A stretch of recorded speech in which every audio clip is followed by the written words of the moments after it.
very important points that he has raised about Bangladesh and about how the crisis will affect Bangladesh. One of those plateaus is, of course, the lack of finding oil. That is, we are following various procedures such as rationing, as well as trying to cut off unnecessary traveling to any parts of Bangladesh. That is one method.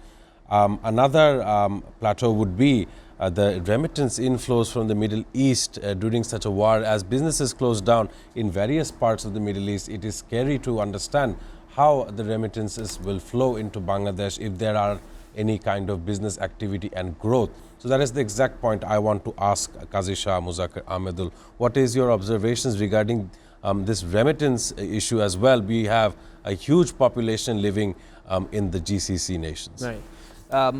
Actually, I think it's quite significant because we have about 6.7 million diaspora living in the Middle East. Of that, 2.5 million is in Saudi Arabia, and rest are in other parts of the Middle East, such as UAE, Qatar, Oman, Bahrain, and Kuwait. And when we look at the statistics, almost 13.5 billion comes from.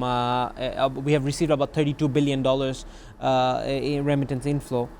We had remittances for $32 billion. Of that, 13.5 billion almost goes to, a big chunk, 35 to 40% of that has come from Middle East. Right. Although Saudi takes the lion's share, but and that hasn't been affected as much as UAE, as much as Kuwait, Qatar, and Bahrain.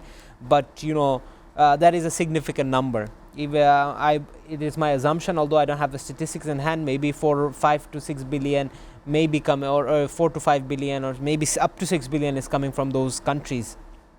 And 6 billion in a time like this, due to the war, a lot of the logistic has been affected, a lot of uncertainty among consumer, which has affected retailers as well. And when retailers is affected, is our garment sector is affected. That means there might be a potential impact on our exports because and oil prices going up, it increases the cost of everything. So that means there is an inflation, and when there is an inflation, people have less money to spend on wants, less on wants, so they would want to spend on needs.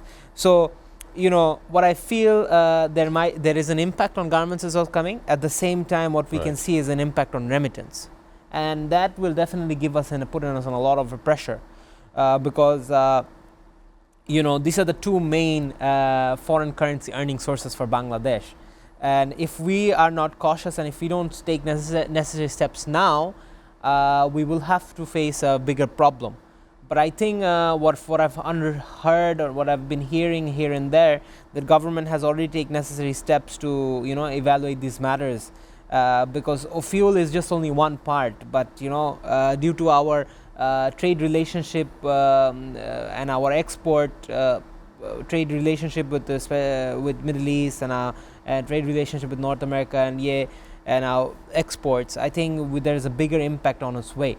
So if there is an impact, that will definitely, we have to stop our import. We have to restrict or restrain, and as well as put quotas on our imports in order to because to buy what we import, we need dollars, and for dollars we have to go for remittance and export. We go to remittance and exports, and if that is affected, that means our foreign currency is affected. And if our foreign currency is affected, then our import will be affected. And import is affected, then the local economy is impacted, because majority of the commodities that are available in the local markets, or the small SME businesses that are dependent on imported items from other parts of the world. So we are in a very critical, if we do analyze that, we're in a very critical situation. So for us, really hoping and praying that this war comes to an end would highly benefit us and things normalizes. Otherwise, we have to take measures, and we have to take measures immediately in order to overcome this situation that we can foresee.